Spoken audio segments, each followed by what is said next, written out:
I hope everyone is well and everyone had a happy new year who celebrates. I spent the day at the Firecracker Festival. It was pretty cool. So what we're going to do, I'll just start. What we're going to do this evening is interview our 3 city council candidates. We're going to ask each candidate to only be on when the others are not. So Pui's already on, but we're going to listen to her first. Apparently there was some problem with a couple of the links. So I have I want to see if they're there. I have so Pui's is up there. So there's a link to Pui's website there. If you did not, I think Pui's did not have a problem. I will put the new links in as each city council candidate comes on.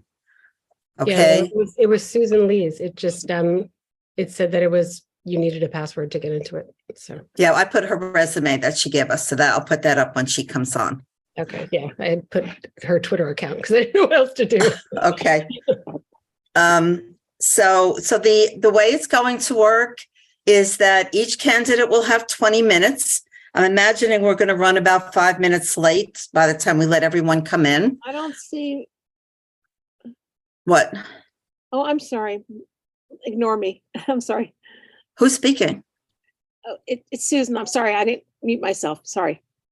Oh, okay. So each candidate's going to get 20 minutes, be 5 minutes for intro, 15 minutes for Q&A. I will ask the first question and then the floor is open. So anyone that wants to ask questions can ask questions.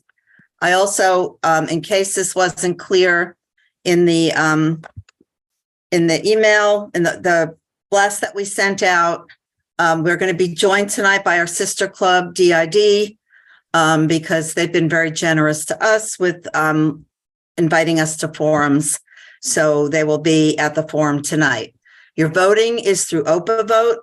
So we will have a discussion, but after 8 rather, you will have heard all 3 candidates. So make sure you have your link and your code to OPA vote so that you can vote. We would like to, what we would like to do is to announce the endorsement at 9 o'clock or as shortly after as is possible.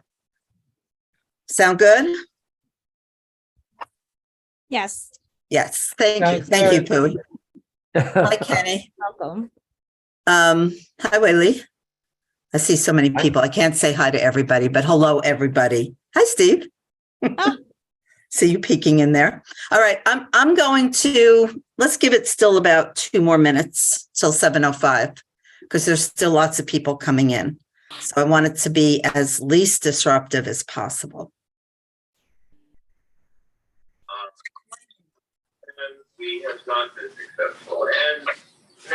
And I'm gonna mute everyone, and it's equal. No offense to anybody, but Thank you, Marion. Unmute yourself when I do that. Yep, I will.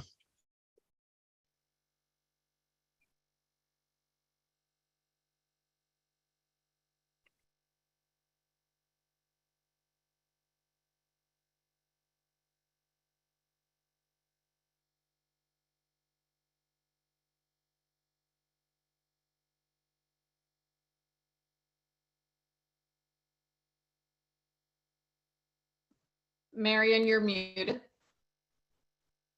After 8 o'clock, when the candidates are finished, we will have our general meeting. We'll have some committee updates. We'll talk about the next meeting. We'll talk about what's coming up in the election process, and we'll announce our endorsement. So that should be, hopefully we'll have enough time for all that. Maybe we'll even get done early. That's pretty optimistic, I think. And I want to make sure I'm going. Can everybody see the link for Pui's in the chat? No, you. All right, I'm going to keep dropping it in. All right, I'm going to drop it in again, and then we're going to begin.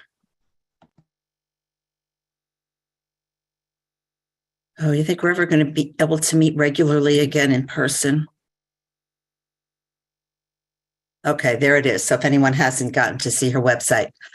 So let us begin. Carolyn, our district leader, Carolyn Laskow, has offered to keep time for us. So Pui, as we talked about, you'll get 5 minutes for your intro, and then you'll have 15 minutes for question and answer. And, you know, we hope it won't seem rude when we cut you off, but that's the only way we can get through this tonight. So bear with us, okay? And Thank Pooey, you. If it's okay, I'll give you a 1-minute warning for both, for your 5-minute intro and for the 15 minutes of Q&A. I'm just gonna unmute myself at those times, okay? So you're on, Pui. You can unmute yourself. Yes. So Hi, welcome. We're glad to have you here tonight, and we look forward to hearing what you have to say. hi, my name is Pui, and good evening, everyone. Thank you so much for having me. So yesterday was a very sad day for me because it was a Luna's Day, and 11 people died on the West Coast in California. I felt bad, and hopefully that everything will be great.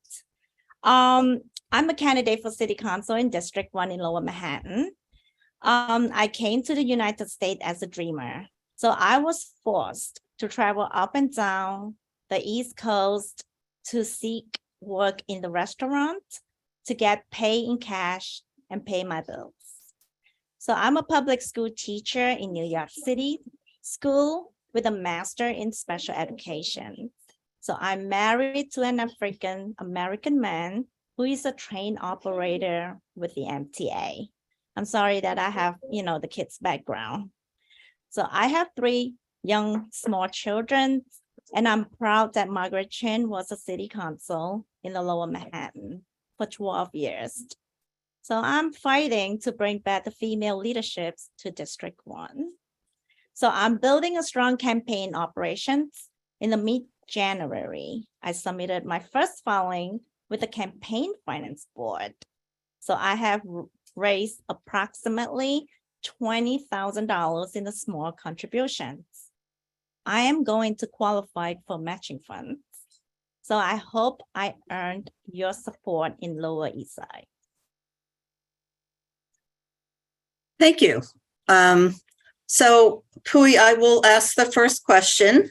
And what I'm curious about is you're fairly new to this political process, and I wonder if you could tell us what you think are the 2 or 3 most pressing issues in the council district and in Lower Manhattan, and any ideas you have about solving them. Well, currently I live in Lower East Side, and I felt that over the last summers, we do need a public safety that has to be protecting the community. Comparing to the West Side, there's really nothing to compare which I know that. And each time I'm running from the Lower East Side to the West Side, that absolutely it's a different, places that where I usually not aware of. So I feel like we need a better jobs in the Lower East Side, and we do need, better schools for the Lower East Side. And like I say, going back to over the summer, I felt like, things are happening, weird things are happening over right by where I live, right across. There's lots of projects, high-rising building. Some of the buildings that they are very unaffordable, especially talking about the AMI and PMI, because there are many buildings, many high-rise buildings that they need more people to live in, like unaffordable people, family to live in. For example, talking about myself, that I have families that living in different districts, and I couldn't afford my 3 small children apartments and my husband as well. So therefore, it's very unaffordable in Lower East Side and also the Lower Manhattan. So I think my priority for running for this is the public safety, affordable housing, and also better schools, especially, not only my children, also the rest of the community children. And I also think about, better jobs or also the small businesses as well. Without the businesses, we as a community couldn't be formed together and, exchanging businesses. Like, I have to travel some way to get some groceries. So it's so unfair that we couldn't, we couldn't spend money in our community. Why would we have to spend money in other communities? So therefore, we need also support the small businesses. So Pui, can you take one of those issues and give us some idea about as city council person, how you would help to resolve it, just one of them? Okay. Like I said, I have a background of being a special education teacher, and I do currently I'm still working for the New York City Public Schools. So I'm gonna pick on the better schools. Today I'll be, like I'm supposed to be taking a prep or taking a lunch. I have to substitute other classes because we lack of teachers. So lacking of teachers, it's like priority for the public school. Without teachers, it means that the children, small children, they are not receiving extras help. Like, for example, I'm supposed to be teaching math today, and then I have to jump into a different class to help other teachers to teach other subjects. So that's part of it. Like, it's not a better school to me because we lack of teachers, and children, they're supposed to be learning, every subject, and disability students supposed to be receiving every services. Some of the teachers, they are absent, and then we as a gen teacher or special education teacher has to substitute most of the services for the disability students. So, yeah. So your response as a city council person would be to hire more teachers, to get more money? What's the fix? The fix is to get more money so that we are affordable, the principle affordable to hire more teachers to replacing the services for their small children just in the community.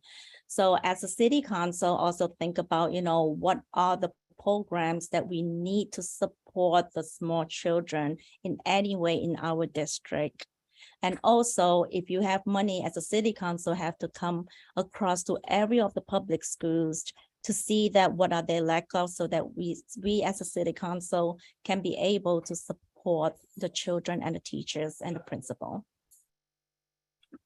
Thank you. I'm going to turn it over to the room now. So please raise your hands if you have more questions for Pui.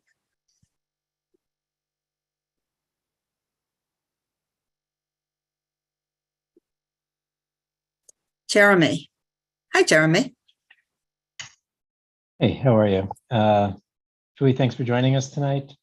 You're welcome. I guess I want to follow up a little bit from Marion and find out from you what specifically you think our current council member has not been doing to address those issues. We have a new council member, Chris Marte, just in the last year. And I'd love to hear from you why you think now is the moment when he should face a challenger. All right, that's a lot to talk about, okay. So, all right, so a better chance, it's like, of course, Chris Marte is our incumbent currently for a year. And but in the positive person, I'm a positive person because we as a teachers have to speak positive to all the small children, of course. So let's be positive. So I'm focused in on telling voters about, my vision for the city. And for the 12 years, our District 1 Lower Manhattan was led by Margaret Chen, the first female Asian American city council member. Unfortunately, last year, Margaret Chen was the term limited and Lower Manhattan lost both females and Asian American leadership as well. So Chinese voters constitute over 30% of the voters in District 1, and then which of course includes Chinatown. So I started in Chinatown back in 1980s. So this is my home. So I believe that I will bring back female leadership to District 1. Yes. Thanks, Jeremy. Nancy Kong. Hi, Nancy. Hi, thanks very much, Marion.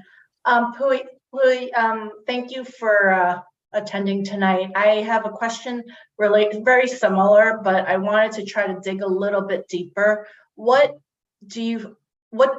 differentiates you from our current city council member? How will you be more effective for the community. I'd love to hear sort of your approach, if you were to win the seat. Thank you very much. Oh, you're very welcome. So let me share. So I've been active in the community, helping the underprivileged for more than 10 years. So most notably, I was the secretary of the community board for over 5 years. And in that role, I routinely engage my neighbors to speak up about their concerns and get involved. So I have been working with my neighbors for over 10 years to help them to get government services that they need. I need, everybody's need. So for example, several times per year, I would take people in need to the local Social Security office to help them apply for disability, especially the Asian people that do not speak English that very well. So they do need help with the translations. So, and all the standard SSI benefits. My mother is also one of them that they do need help. And then the rest of the community living next to my neighbor in Lower East Side, there are many Asians community and residents. So I know that there are many people who need government assistance, but are unable to apply for it.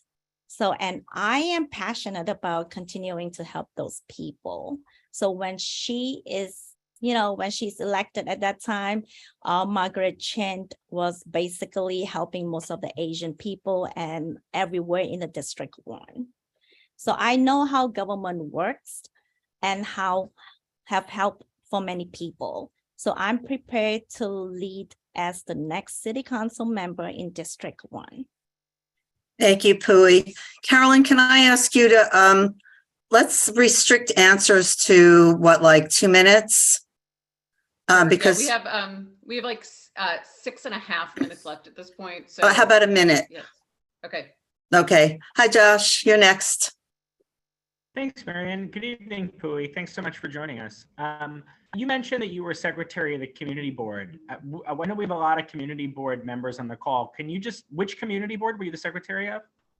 That's Community Board 5 as a secretary in the Bronx. Community Board 5 in which borough? In the Bronx. Bronx Community Board 5. So Yeah. What is your connection to Lower Manhattan? I know you ran for assembly in the Bronx, right? Yeah. Wow. You dig out my history, but I don't mind Well, sharing. it wasn't that long ago, right? It was pretty recently, right? Yes, So what is the connection to Lower Manhattan? Yes, it is. Okay, this is the thing about, like I said, I landed here since 1980s. So therefore 87. So I landed here and I live with my family, like live with my aunt, the closest aunt, that in Chinatown. So before I start looking up for a job, for example, I'm looking up for a job, so I really have to travel. And then I have to leave my aunt on the side in Chinatown. So it's quite sad though, to me, it's like leaving my aunt down here and then I'm gonna be looking for, my living at all, right? My living, it's kind of like, important because without any money in my pocket, it's very hard to survive. That which I can. 1 minute left, Pui, for this answer, please. Okay, so why I'm running for state assembly last year in the Bronx? Yes, last year I ran for state assembly in the Bronx. I was new to the politics then, and it was very much a test run. So luckily I met Aaron Fortanaya along the way, and now he is playing a crucial role in the city council campaign. So with the city public financing system, I believe that we will have serious fund money, and this will be a totally different race. So it makes much more sense for me to run in Lower Manhattan now where I have my That's roots. time on this answer. We have a lot of people queued up. Thank you. Yes, we do. Mariama, so nice to see you. Can you ask the question next, please? Yes, thank you. Nice to see you too. And thank you to Pui for being with us tonight. So I'm not sure if I understood now how long you've actually been in Lower Manhattan, since you were just talking about the Bronx. I thought previously that you said you'd been here since the 80s. And so I was going to ask, since you said that you help people to apply for things like disability, what has your involvement in 9/11 related health been, if any? Because I've been out there the whole time since 2001, and I've never met you before. And And also sort of in relation to that, at the same time, you also talk about affordable housing and without mention of 5 World Trade Center, which is proposed with a preference for 9/11 survivors and first responders, and of which our current council member is a major supporter, as was Margaret Chin. So it's just interesting that you didn't mention it. Just if you could explain what your involvement is, if any. Thanks. Yes, I remember when it was 9/11. Thank you for bringing up the questions. It was very interesting questions. When it was 9/11, I was single at the time and I was living with my boyfriend in the Bronx, and I started to help out, but they're not allowing me to go they're not allowing me to go to the sectors. Only my husband allowed to go to the sectors because he was a volunteer as a ambulance, like EMT. He was the emergency medical technician. He was a volunteer. So it's only he's allowed to be there. So at that time— 30 seconds, Pui, 30 seconds left.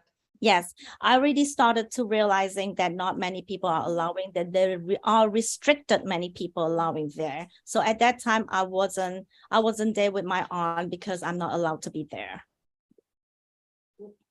Louis, I want to thank you so much for coming. I want to suggest, I know there's 4 more hands up. I want to suggest that you put your questions in the chat and we will make sure to send them to Pui and then post what her answers. Thank you so much for allowing me to be here. And I wish that I get fully supports from the Grand Street Democrat. Yes. Pete? Okay, thank you. No, we're done with questions. I'm sorry. No, I'm sorry, Oh, Karen. We I have thought- 4 minutes. We have 4 Oh, I'm minutes. sorry. I misheard. Pete, go Sorry, on. that was 30 Okay, seconds great. on that Thank you. answer. Okay. Thank you so much. Is Pui still here? Yes, I'm still here. Okay, And I sorry. would say also, if people can also ask short questions, like, Yes, you know, and then agreed. 1 minute response time. Thanks. Sure. Okay, thank you, Pui, for joining us. You spoke earlier of community safety. Could you give us your thoughts on the mega jail that is planned for the district? Thank you very much. Yes, the mega jail, I'm kind of like disagree because, you know, I'm like positive and negative, but I think about it, that mega jail, it is not suitable for downtown because downtown Lower Manhattan is mostly for the business districts. It does affect businesses. It also affected other community as well. So I kind of like disagree with it. Yes. Thank you. Craven. Yes, I have a question. If you have not been in this community, you don't have a lot of experience and you don't know a lot about us, how are you going to represent us and know the needs that we have? Because I know that, you know, you represent your Asian community, but there's a lot of Spanish, Blacks, and other a lot of ethnicities, minorities here. So you don't, if you are in the Bronx and your community, I feel like your community work here is not as much as you have in the Bronx. So coming into this community, how are you going to represent us when you don't know what's going on in this community? Yeah, thank you for that question, and it's very interesting. I love to answer that because it's a lot of people asking that questions. It's kind of like very common questions. And I would say that minority, they live everywhere. But as becoming a city council member, actually we are voting for the bill or voting item bills. They're running across the 50 states. So it's not only focusing on District 1, they also have to focusing on the 50 districts. So therefore, you know, people live everywhere, people move everywhere. I used to land in Chinatown. So right now I landed in the Bronx and I'm coming back to Chinatown because recently that my aunt that really got robbed by minority. So I would say that, you know, she's not safe. It's not because of my aunt personally. I would think about overall that way I live across the streets. I live on Madison Street. So I got to think about other minority as well, because they are not bad people. They are not good people. That's time. That's time for this answer. Okay, so Jasmine. Two very short questions. We have time Okay. for like 2, so really, really short questions and you know, succinct answers. Thank you. Perfect. Jasmine. Thanks, Marian. Thanks, Pui, for being here. Quick question. What do you know about public housing in 30 seconds and about this community and citywide? Well, about the housings, I had to find out more information on the housing because recently I attended the community 3 meetings on housing, affordable housing. They were discussing about Section 8 and Section 9 and also about, you know, rebuilding the old building to a newer models. So I'm Okay. still. Thank you, Pooey. I'm sorry, because I know we're cut short on time, but thank you for the response about saying that you acknowledge that you need to learn more about it. The second question is, our city current city council member? Jasmine, I'm going to move on because I think we have about a minute left. Okay. Thank you for that question. Bill Burns. So, you know, I don't think anyone says they're for less street security or for, you know, less funded education or unaffordable housing, but could you tell us what you would do concretely to get more affordable housing in here? Well, affordable housing, I'm concerned about the PMI and I'm concerned about AMI. Most of it, it's about, you know, housing. They say that, okay, you work your income for $50,000 and you're allowed to rent 1 bedrooms. Well, you know, if my income, if I'm not running for office, my income is 80,000 in a year, and I still not, you know, qualified for PMI and I'm still not qualified for MMI. So what is the sense of you applying and all this AMI, PMI listed in the public and people still not getting an affordable housing apartment? So that really makes me so curious that I would like to find out and get more resources once I'm running for city council. Thank you all very much. Thank you, Pui, for being with us. Thank you all for your questions and your interest. I'm going to ask you, I know there's a couple. Jasmine had a second question that I cut her off. My apologies. There's a couple of questions in the chat. Pui, I'll make sure you have them. Also, Aaron, I'm going to ask you to, as Pui's campaign manager, I'm going to ask you to check out too. So we will, when Pui and Aaron, I think you can just sign yourselves out and then we can let Susan Lee in. Thank you so much. Thank you. Okay. All right. Now we're going to have Susan Lee. I'm going to let her in and then I'm going to put her the link to her resume in the chat for any of you that didn't get to use the link before.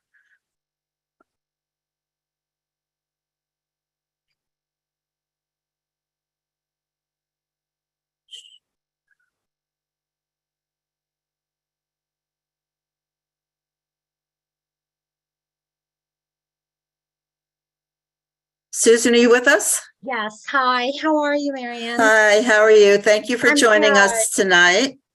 Yes. Thank you for having me. So, Susan, I know we talked about this, but the model is that you can introduce yourself for 5 minutes. You'll have 15 minutes for Q&A, and Carolyn Laskow, our district leader, is going to keep the time for us. And we're going to try to keep questions and answers short so we can learn more about you. Okay, great. Thank you. You're on. Okay, good evening, everyone. My name is Susan Lee, and I'm a candidate for City Council District 1 in Lower Manhattan. Thank you to Grand Street Dems and DID for hosting this forum. Thank you to Marianne, Caroline, and Sandra for speaking with me a couple of weeks ago at the cafe. First, I want to acknowledge the terrible incident at Monterey Park over Lunar New Year's Eve. My heart goes out to the family, to those that lost loved ones and who are hurt. A little bit about myself. I spent most of my adult life representing those who have been overlooked. I was the founding board member of a nonprofit called Know Me Network, who worked with traffic survivors to end modern day slavery and to through workforce development and economic empowerment. I also was a board member of Mercy First, a human service agency here in New York City. Most recently, I founded the Alliance for Community Preservation and Betterment to improve the quality of life and public safety in Chinatown and its surrounding areas, and to look for ways to improve its economic recovery. Lastly, I'm serving on the board of SCR Park Alliance, which was recently awarded almost $3.3 million from the state, from its downtown revitalization initiative on the revitalization of Sarah D. Roosevelt Park. And so what was interesting about that project was we were able to work with James Corner from Field Operations, which is the designer for Highline. They offered their pro bono services to us on the development of concepts on how to revitalize the park. And they also believe, like we do, that having a green space, a clean green space, is very beneficial to the community it serves. So, you know, they were looking into like revitalizing the pit, the Huame Bird Garden, and also Hester Street Playground. Oh, excuse me, I'm sorry. I am someone who's willing to engage and establish coalitions with members of the community. Open dialogue is really important to me, which is why I was really happy to talk to Marian, Caroline, and Sandra 2 weeks ago about my candidacy. I am one who listens, and when our community spoke, I responded. One of the things that I find myself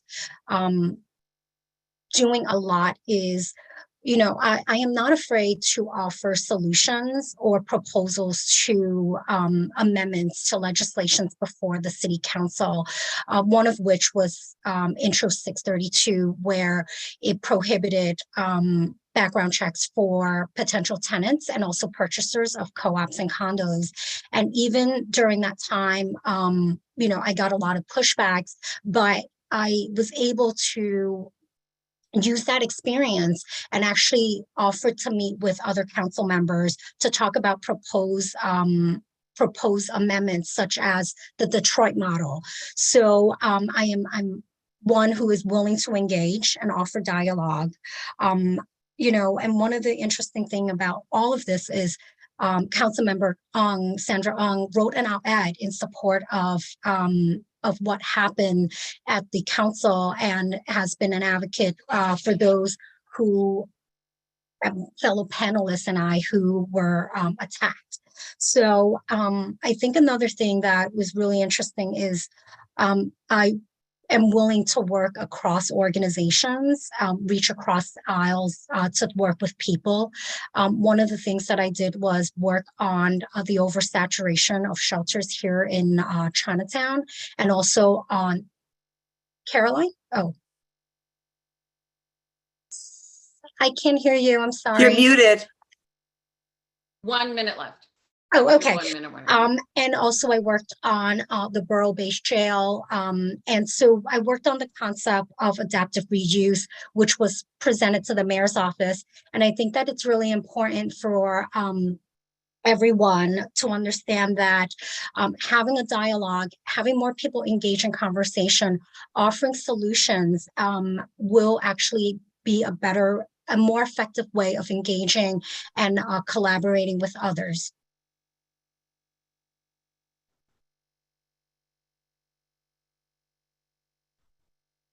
Is that it? Thank you. Thank you, Susan. And thank you, Carolyn. So Susan, I'm going to ask the first question. I'm going to turn it over to the club. We're going to try to keep both questions and answers short so we can learn as much as possible. Of course. Okay. So my first question to you is, what do you think the 2 or 3, it's the same question I asked the prior candidate, what do you think the 2 or 3 most pressing issues are for this city council district and the Lower East Side? And what do you propose in terms of solutions? I think one of the pressing issue in this council district is public safety and quality of life issues. I think that we need to be sensitive to the needs of the community, but at the same time, we need to work with those police officers in the community to make sure that community policing is done properly with respect to civil rights and civil liberties. I think oftentimes what when I was growing up, I remember we had police officers patrolling the streets, and they were part of the community. They were part of the neighborhood. They were the fabric of the community, and we're losing that. So I think that, addressing public safety is #1 priority. Quality of life issues, I think, is really important. And then the other issue is affordable housing. I think that I've been working with groups to advocate for more affordable housing in our community. I know that we don't have enough. I think that one of the things I applaud Councilmember Julie Wan is she advocated and negotiated 40% affordable housing for her district in the newly developed site. And so I'll work with developers to make sure that we get more than the 80-20 inclusionary mandatory zoning, and actually advocate for more, because I think affordable housing is one of the major issues in our district.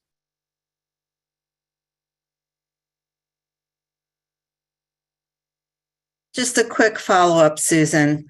So what are some answers that you would propose as our city council member to affordable housing, let's say?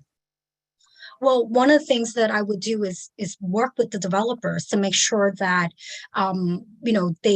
we get more than 20%, because I don't think 20% is enough. I think we need more than that. And in addition, I think that we need to look at the AMI. I don't think the AMI is really affordable for anyone in the district. So I would propose lowering it to 50% AMI. I think that will really help the community with affordable housing. As I've spoken to members of the community before, when I was working on affordable housing issues, it was called low-income housing, and that fell out of favor because of the word low income. And I think that is what it is in reality. It's those that are earning low income, and it's housing that is supportive housing for them. Thank you. So now I'm going to turn it over to the room for people to ask questions. If you all don't mind, if you asked a question the last round, I'm going to skip over you. And if we have time, I'll get to you. I hope that's okay with everyone. So Jill, hello. Hi. So affordable housing, once again, District 1's extraordinarily diverse neighborhood district in terms of its neighborhoods. And looking at the west side, I don't know how familiar you are with issues on the west side in terms of affordable housing, in particular, 5 World Trade Center. There's a fight now to make this building, which is going to be an 80-story luxury building with just 25% affordable units, 100% affordable. So I think that when you say, that you'd advocate for 20% affordability, that's basically mandated at this point. We're fighting for a lot more than that. Jill, I actually said that I would advocate for more than 20%. I would not follow the mandatory 80-20. Okay, appreciate that. We're fighting for 100%. So Yes. We're fighting for hundreds and hundreds of units of affordable housing at 5 World Trade Center. The developers really dug their heels in and will not go above 25%. This is public land. This is public land bought with HUD funds. I'm not sure that you're familiar with 5 World Trade Center. Can you tell us how you'd be able to help, and if you'd be willing to help with 5 World Trade Center? Yes, I'm actually intimately connected with the World Trade Center site. I was at downtown, working in downtown during 9/11. I have friends who are diagnosed with 9/11 cancer. I lost friends in the attack. So I do support 100% affordable housing for 5 World Trade. I am, like you said, it's public land. It's government owned. We need to work on ways to finance it, to make it work for the community. I totally agree that first responders and survivors of 9/11 should have priority in obtaining these housing. currently that's not happening. That's not part of their plan, and there's no plan for them to do that. So specifically, what would you be able to do? I will look into the financing and working with the federal government to make sure that we have funding. I will work with the developers. I would negotiate with them to see how it's possible. If it's not affordable, if it's not 100% affordable, I will get the most out of it from the developers for our community. Thank you. I'm going to ask that we move on. Kim Sillen. Hi, Kim. Hey, everybody. And Susan, thanks for being here. I wanted to go back to public safety. Susan, you kind of alluded to the fact that you would want to change police culture or the policing culture in our community. And similar to the last question, how would you go about doing that? That's kind of a tall order that everybody would love to do. So what are your thoughts there? Right. So I think it starts with police training at the academy. I think that, one of the things that I find really important is right now we don't have enough police officers. A lot of them are retiring. I think that if we hire more police officers, then we would have more to do foot patrol, to do community policing. I remember when I was a student at NYU, we had I was able to walk across Washington Square Park, and there would be police officers out and about engaging with the community. I think that that's really important. And I think that changing the police culture is really important. I think that also at the same time, we need to work with the police, need to work with the community and to really understand what the issues are. And I think that it all stems back to the police academy. Thank you. Alice Blank. Again, I'm coming back to people. I just want to make sure everyone gets a chance. Thanks, Marion, and nice to meet you. Hi, Alice. Hi, how are you, Susan? I just I chair the Environmental Protection Committee. Alice, you're muted. Oh, I'm sorry. I don't know how that happened. Excuse me. I said I'm the chair of the Community Board's Environmental Protection Committee. And I wanted to know if you'd be good enough to share your thoughts about the city's resiliency plans for Lower Manhattan. And do you have any thoughts on how you might help advocate for plans for the currently unprotected west side of our district? Okay, so, I need to look into more on the resiliency plan. I'm not very familiar with it, unfortunately, but I do know that,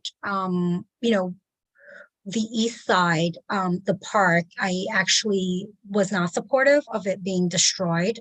I wanted to make sure that the environmental pollution was taken into consideration because we weren't sure what they were filling the land with at the East River Park. Now, in terms of the west side, I know that there's been a movement to save Wagner Park because they want to bulldoze Wagner Park. And I do believe that when I was there during, I think it was Sandy, the park was not destroyed. And so I don't believe that it is necessary to destroy the park for the resiliency plan. Okay, thanks. There is the Lower Manhattan FIDI and Seaport plans and the United States Army Corps plans for the west side. So we'll look forward to follow up on that. But thanks very much for your thoughts. Yeah. Okay, so Mariama. I don't see any new hands, so. Mariama, are you there? I'm here, sorry, I couldn't unmute.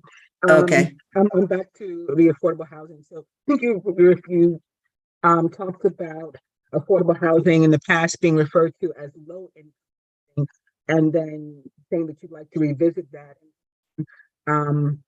referring to them as in the low income people being the people who are housing secure. So I was wondering your familiarity with the district from river to river, actually, that there are now middle income people and maybe even formerly I'm upper sorry, middle income I people can't that are really housing hear secure. Mariama. I'm sorry, you've been cutting out. I'm sorry. I don't know what's going on my computer today. Are you aware that there I can't hear you. Yeah. Sorry. are housing insecure? Mariama, you're not, I can't hear you either. Do you have headphones you could put on?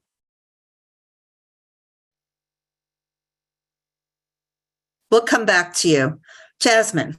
Mariama, sorry, why don't you chat me the question and I can read it and Great. Jeff in the meantime. Okay.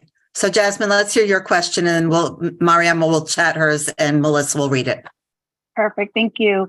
Our current city council member has unified many key stakeholders and residents across race and class in this district. How is your campaign prioritizing this work?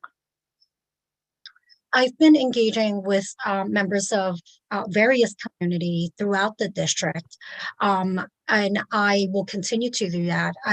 I've been intimately involved with food delivery services during the pandemic, and I've reached out to members in various housing developments throughout our district. So I've been working with various coalitions as well, and I've been effective in galvanizing and organizing people around issues that are of concern in the community. So that's what my campaign has been. Well, that's what I've been doing even before my campaign. Okay, thank you. I'm going to move us on. And Val, this is your first question, so I'm going to give the floor to you as our last question. Again, if you have more questions for Susan, please put them in the chat.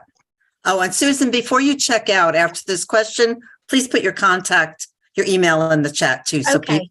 Great, okay. My question is about affordable housing. One of the issues with affordable housing is the fact that the formula itself is not affordable. That the formula they use includes Putnam County and Westchester, so that if you get 100% affordable, it is not affordable to the people that live in my district. So the issue becomes, what are you going to do about that? Because 100% affordable with the present formula is not affordable to the people in ZIP 10002. So the issue becomes not that we're going to have all this affordable housing that's not affordable to the people, but what are you going to do about that formula? Because the formula includes Putnam County, et cetera, and the AMI is more than the AMI for ZIP 10002. So what are you going to do in terms of the formula? Val, let's let her answer because we're almost out of time. Okay. Thank you. No, that's right. Thank you for that question. I am actually gonna look into reducing the AMI to 50% AMI, and really look into doing that, because I think that the AMI formula is flawed, like you said, and so a 100% AMI is not affordable. So we need to lower that and make it the requirement 50% AMI. Thank you, Susan. Thank you for joining us. All of you, thank you for your questions. Susan's email is now in the chat. So if you want to ask her more questions, maybe you should reach out to her directly, might be more effective. And I'm going to ask Susan for you to sign off so we can let our next candidate in. Okay, thank you. Wait, I'm sorry. I just, can I just read Mariana's quickly? Yeah. Okay. Sorry. Yeah. Sorry about that, guys, but we did promise. So, okay, Susan, you spoke of those in need of housing as low income. My question is your familiarity with the fact that Lower Manhattan has lost the most affordable housing in the state, and that there are people river to river, including middle class, that are housing insecure.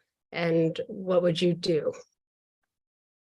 I will work with state and federal officials to look for government-owned land and to build affordable housing in those parcels to make sure that they are 100% affordable. The key being that it would be government-owned land.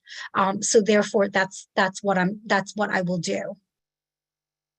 Thank you. Thank you, Susan. Thank you, everyone, for your insightful and pressing questions. And Susan, I'll ask you to sign out so we can sign Yes. Chris in because he's been waiting. Thank you. Thank you.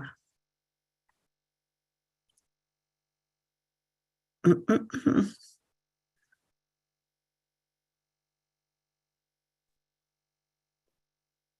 Do you see, Melissa, do you see Chris? Yeah, can you guys hear me? Oh, there you are. Hi, Chris. Hey, how's it going? Welcome. So sorry that we kept you waiting. No worries. Of course, we always go over time, so it's really nice to have you here. I'm going to put Chris's I'm going to put his website in the chat in a minute. But I want to say, as we discussed, Chris, we're going to ask you to do a 5-minute intro. Then we'll have 15 minutes for Q&A. I'll ask the first question, and then we'll open it up to the floor. Awesome. Thank you. Cool. Well, thank you, Grand Street Democrats and DID for hosting this candidate forum. My name is Christopher Marte. I'm the New York City Council for District 1, running for re-election. For those of you who don't know me, I was born and raised on the Lower East Side, and my parents immigrated here from the Dominican Republic. My dad was a bodega owner, and my mom was a sweatshop worker in a garment factory. My experience growing up and watching my family and friends get priced to the neighborhood that they love is what inspired me to run for city council. And we ran and won our campaign with the support of everyday people, our neighbors. Not a single elected official endorsed us, no major PACs or labor unions, because we ran on a local message that challenged our city's systematic issues. And that's the same way we have run our office every single day. Those of you who do know about local politics, you all know we inherited a bit of a mess. In the waning days of the previous administration, they approved a skyscraper jail in Chinatown, 4 new mega towers in the Two Bridges waterfront, a massive luxury upzoning of Soho, NoHo, and Chinatown, all while lining the pockets of their favorite nonprofits and starving our public housing developments and schools. We have spent much of this year trying to undo a lot of these decisions through any means necessary. We started by allocating historically high levels of funding to NYCHA, and we were excited to invest $2 million to Sewer Park Extension. While our public schools need a lot of help, and we all know that, we kicked things off covering the bare necessities, like functioning bathrooms, HVAC systems, and allocating $1.7 million to junior high school's 56 empty lot to actually turn it into a playground. We jump-started cleanup initiatives that restored the citywide budget for Department of Sanitation and expanded the footprint of cleaning services from Mercer Street to Delancey Street. But changing the way we allocated money is not enough to do the damages that have been inflicted on our community. So we went even further. We sued the city of New York for violating the health and the environmental right of Two Bridges residents. And so far, towers that were supposed to be a done deal years ago still haven't gone up. We worked along public housing tenants to organize against the privatization of NYCHA and collected over hundreds of signatures. We met with commissioners, we met with the mayor, and we met with everyone in his inner circle to tell him the same message. Our district will not be paved over anymore. We face a moment, a really critical moment in the history of the Lower East Side, Chinatown, and all of Lower Manhattan. And if we don't change course soon, we aren't going to look any different from Midtown. Land use issues and displacement are the crux of why we got elected, but that's not all we do. We introduced 15 new pieces of legislation covering a diverse range of issues that impact every single part of our district. The Keep Chinatown on the Map law will help protect and expand the footprint of bilingual street signs that have great historic significance to Chinatown and help thousands of residents navigate their way. The No More 24 Act is going to address one of the greatest human rights violations in our city, where currently home attendants are forced to work 24 hours a day and only get 13 hours of pay. We introduced bills to protect oak trees, so what happened in East River Park can never happen again.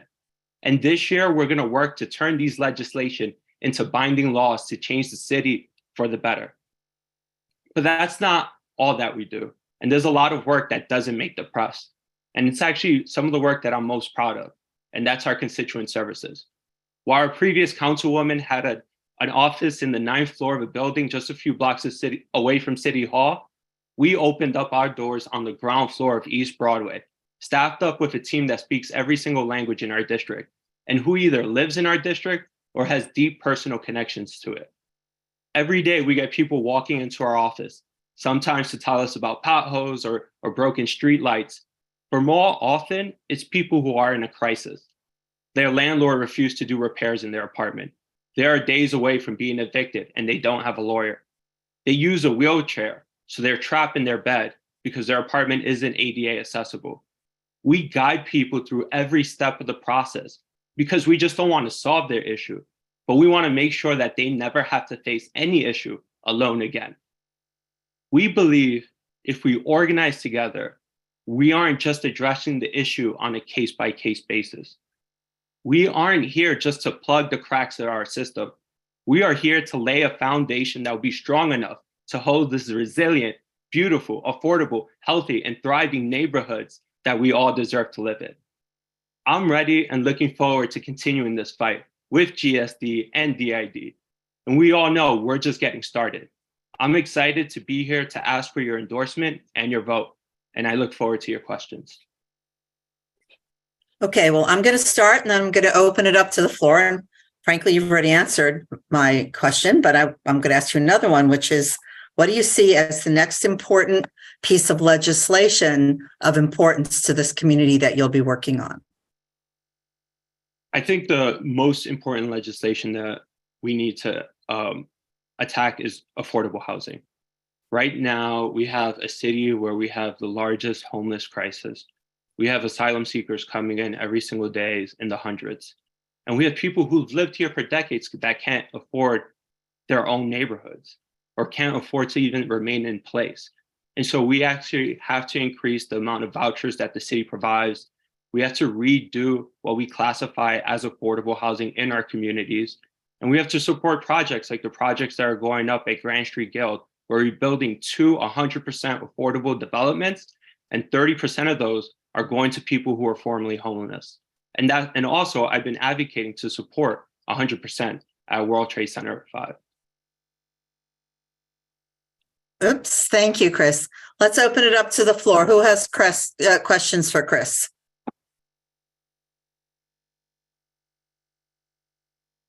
Okay, Mariama, nobody else has their hand up yet, so go for it. Hi, Chris. Can you hear me this time? Yeah, I play with my computer. Okay, good. So last week I saw on the news that the cheerleading team or squad at Stewart Park campus needs $40,000 total to go to the Nationals. They qualified for the Nationals and they've only raised $13,000. And the reason they have been unable to get money from the city is because New York City apparently doesn't recognize cheer as a sport. So my question is, what, if anything, your office can do about getting cheer recognized as a sport? Yeah, I saw that news article as well, and I was extremely disappointed. My office is going to try to sponsor a resolution to make sure they actually recognize cheerleading as a sport. But one of the things I'm also proud of from our office is that when we decided to allocate our budget, one of the key initiatives that we wanted to do was to make sure that every single school, public or middle school or high school in our district, had funding for an after-school program. Before I took office, there were certain schools that had nothing. No arts program, no sports program. And I felt like that was a huge void, especially for me, since basketball played a huge role in my life. And so we made sure that every school from the Lower East Side to Tribeca to the financial district has an opportunity to be creative, to enjoy their sports and have additional times at the school. Thank you. Gravin, I'm going to come back to you and get the first time hands up. Daisy, you have a question? Hi, Christopher. Nice seeing you.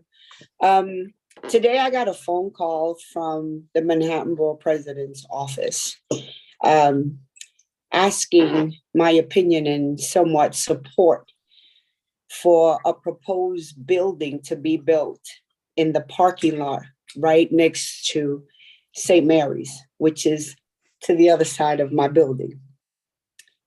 I was surprised. Yikes. Yes, I was very surprised. I expressed my disappointment. I'm not going to get into the conversation. My question is to you is, how would you help something like that never happens? I had the same frustrations that you did when he gave me a call. I told him a little bit about what was happening in the area, not only the massive developments that have been happening with Essex Street Crossing, but that even on that block, like I mentioned, already 2 towers are going up. Right. And I also believe, and I could check land use law, it's illegal to build a building right next to a church that has stained glass windows. This has been used in other ULURP fights to stop developments. And so, I expressed the same frustration. And, I'm willing to work with the borough president to look at other sites in my district for affordable housing or new developments. But I think you have to understand the context of the neighborhood before just choosing a location blindly. Right. So I just want to respond to that really quickly. He heard me very loud and clear, and I was called 10 minutes later to tell me that they took it off of the proposed list. But what happens to other communities within our area if they do that? So thank God they listened, and because I gave them a tour with a FaceTime from one window to another to show them that we would be sardines in a can.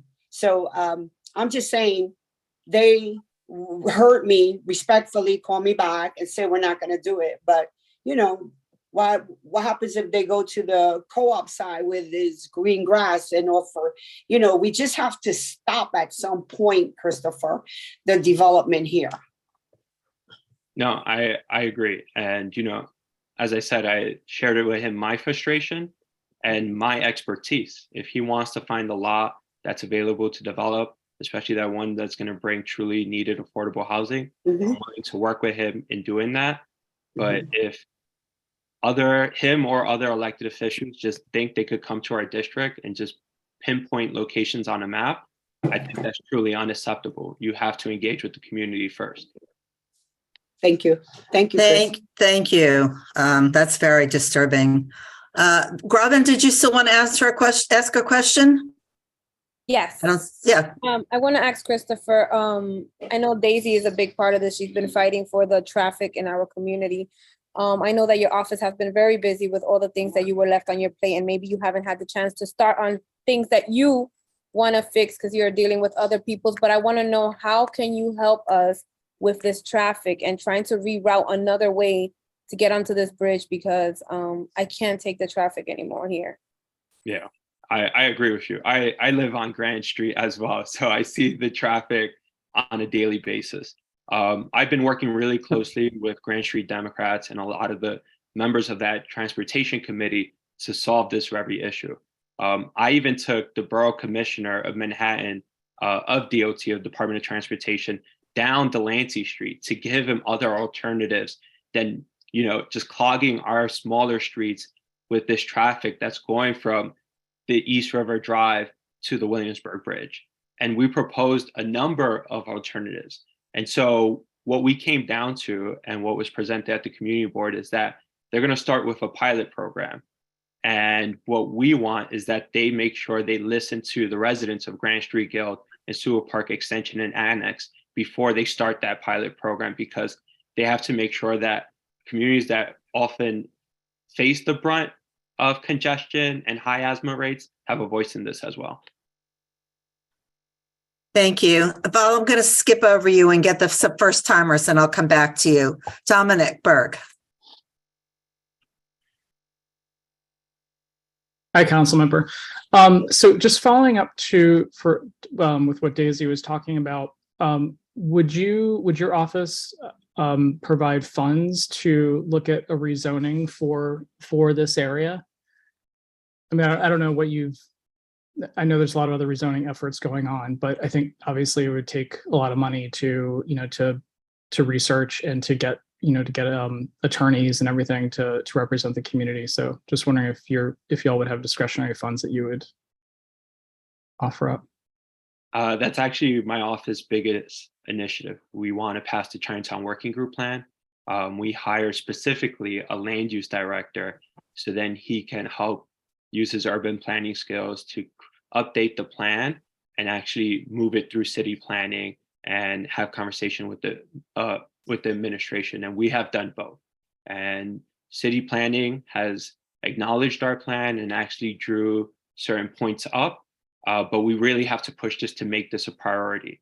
You know, the mayor's looking at out of borough locations for rezonings.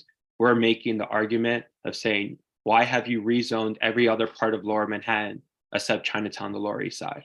And so we're committed to this fight. It's something that I want to deliver soon to this community because it's long overdue. Would you ever consider breaking? Dominic, I'm going to cut it short a little bit because we have 3 other people waiting to ask questions. Carolyn, what's our time? Anyway, Pete. Sorry, 5.5 minutes. So Okay. we can do 3 people if everyone's succinct. Okay, so Pete Davies.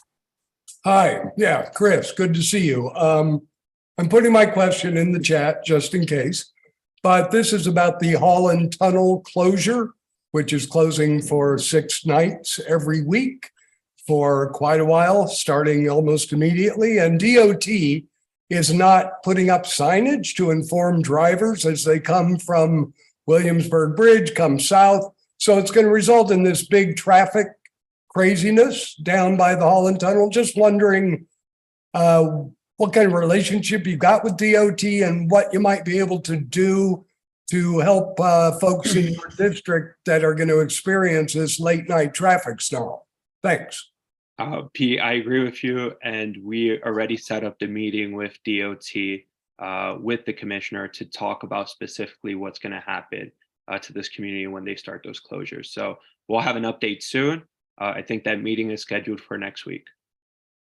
Great. Thank you.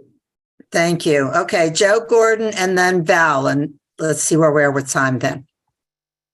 Hi, Christopher. My question has to do with sanitation. Walking the streets, it's difficult to look at how dirty my neighborhood is. I don't know what the answer is, and I'm happy to get my hands dirty, but what do we do to try to clean up our neighborhood? So there's a certain amount of grit to our where we live, and that's maybe part of the reason why we live here. But this is beyond the level of just a gritty neighborhood. It's dirty. It's difficult to walk your dog, and it's demoralizing. So what do we do, and how can I help? Yeah, definitely. And thank you for that question. I mentioned already what we've done on a citywide basis. We've been able to fully fund Department of Sanitation. Locally, we expanded the program that ACE has, which hires people who are formerly homeless to do street cleaning. We brought them not only back to Soho, but we brought them throughout the Lower East Side. We've told anyone and people on this call, if you do see any abandoned outdoor dining establishments, contact our office. We've been able to take them away because what we've seen is garbage pile up there and it's become a mansion for rats. We also spend part of our discretionary funds to update 75 new trash bins throughout our district. So hopefully we'll have no more green wire trash bins and it'll be all silver bullets, which contains the trash inside, but we need to do a lot more. And I want to continue to get additional funds for ACE to bring them closer to further down in the Lower East Side near the 2 bridges, so we can make sure that every part of our district is covered by additional cleaning services.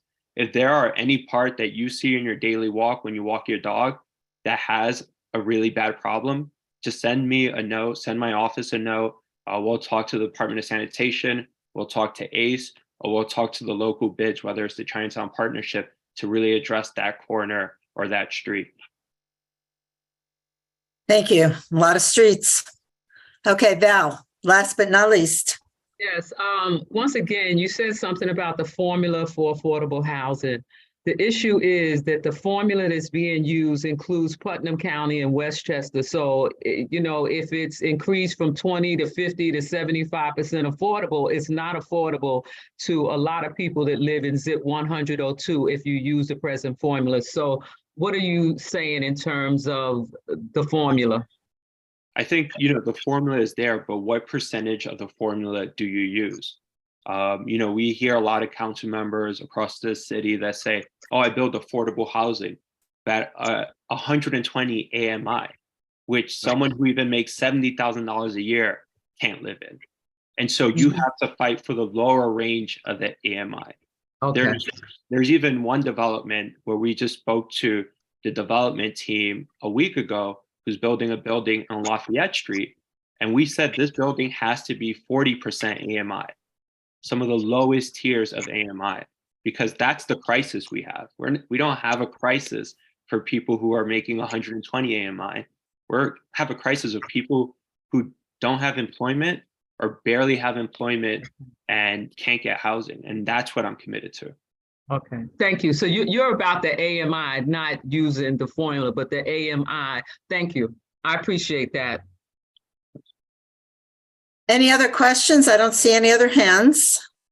Chris, you want to give us Carolyn, what's our time? 90 seconds. Chris, you want to give us a closeout? Yeah, I just want to say thank you to everyone that's on this call. A lot of you, I've seen you in the streets, I've seen you in City Hall, and I've seen you in my office advocating for things that our community care about.